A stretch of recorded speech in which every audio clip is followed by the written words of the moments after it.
আসসালামু আলাইকুম বন্ধুরা। সৌন্দর্য কে না পছন্দ করে? এই সুন্দর সরিষা ক্ষেত থেকে কিছু সরিষা ফুল তুলে নিয়ে তোমাদেরকে একটা পকোড়া রেসিপি দেখাবো।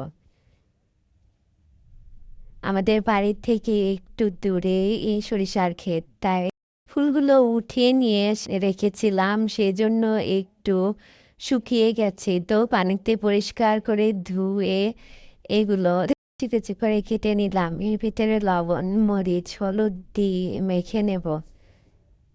এর ভিতরে একটা ঘোড়ার ডিমও দেব।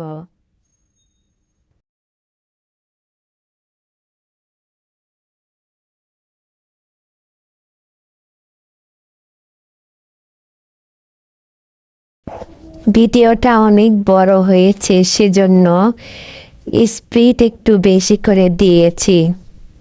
তো পেঁয়াজ মরিচ দিতে ভুলে গিয়েছিলাম, সেজন্য পরে পেঁয়াজ মরিচটা কুচি করে নিলাম।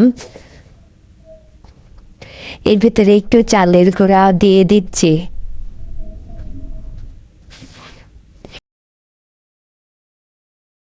আমি এখানে সফল হব কিনা জানি না, তবে আমি এটা কন্টিনিউ করব, কারণ এই ছোট রান্না আমার খুব ভালো লাগে।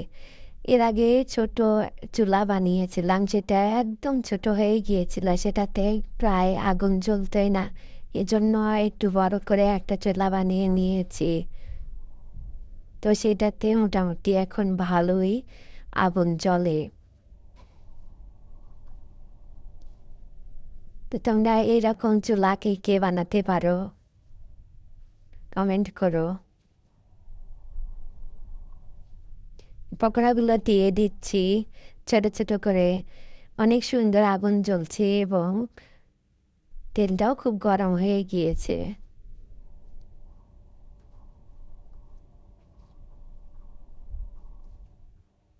এগুলো লাল লাল করে ভেজে উঠে নেব। ডিম দেওয়ার কারণে অনেক ফুলে উঠেছে।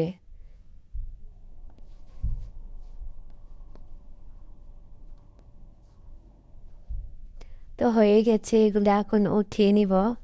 নিয়ে আরেকটু দেওয়ার বাকি আছে, সেগুলোও দিয়ে ভেজে নেব।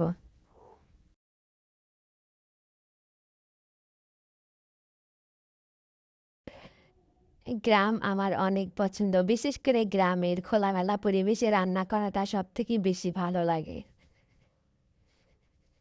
তো আবার দিয়ে দিচ্ছি।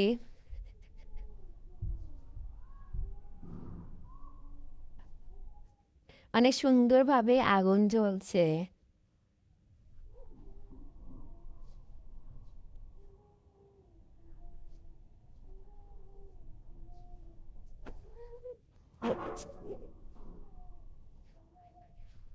তো এইগুলো প্রায় হয়ে গেছে।